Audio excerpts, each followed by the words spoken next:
তুমি যখন রবের কাছে কিছু চাও তখন তো উনি খুব খুশি হন। ওনার সামনে বসে কান্না করে করে কিছু ফিরে পেতে যাচ্ছেন। কোনো কারণ না থাকলে তো কেউই চাইতো না, দোয়া করতো না। আল্লাহ সুবহানাহু ওয়া তাআলা কত বান্দা তার কাছে কত কিছু চাইছে, তাদের মনে কত চাওয়া পাওয়া আছে, যেগুলো একমাত্র তারা তাদের রবের কাছে প্রকাশ করছে।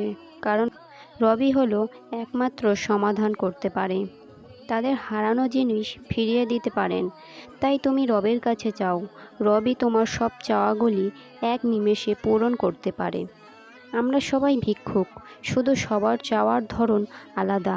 আমাদের সবার কাজ চাওয়া আর তার কাজ দেওয়া। যখন কোনো মানুষ তার হারানো মানুষকে ফিরে পেতে চায়, তখন সে প্রত্যেক নামাজের পর কান্না করে করে প্রতি সিজদায় তাকে চায় আর বলে, ইয়া আল্লাহ, আমাদেরকে মিলিয়ে দিন।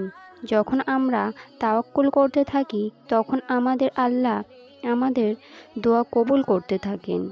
তিনি আমাদের জন্য ভালো কিছুই করেন, কিন্তু যেগুলো আমরা বুঝি না। সম্ভব অসম্ভব বলে কিছু হয় না, সব কিছু আল্লাহর হুকুমের উপর। আল্লাহ তোমার ভালো কিছু দিবেন বলেই তোমাকে অপেক্ষা করাচ্ছেন, পরীক্ষা নিচ্ছেন যে তোমার সবর কতটুকু। আল্লাহ তোমার মুখ দিয়ে একই দোয়া বারবার করাচ্ছেন, মানে তোমার দোয়ায় তিনি রাজি আছেন।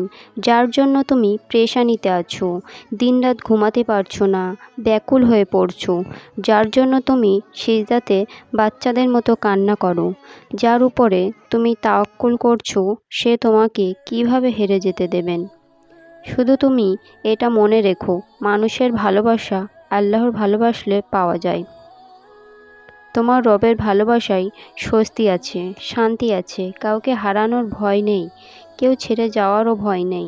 তুমি আল্লাহকে ভালোবাসো, অন্তর থেকে দেখবে তোমার আল্লাহ তোমাকে সব দেবে যা তুমি চাইতে। তা পাওয়ার জন্য তুমি প্রতিনিয়ত কান্না করতে। আর বান্দা যখন মানুষ্য ভালোবাসায় অন্ধ হয়ে যায়, তার রবের থেকে মুখ ফিরিয়ে নেয়, তখন তিনি অসন্তুষ্ট হয়ে যান আর সব কেড়ে নেন তার থেকে, যে ব্যক্তি তাকে রবের ভালোবাসা থেকে দূরে সরিয়েছিল। তাই বলছি, রবের উপর বিশ্বাস রাখো আর সবর করো, কারণ যিনি তোমার মায়ের থেকেও বেশি ভালোবাসেন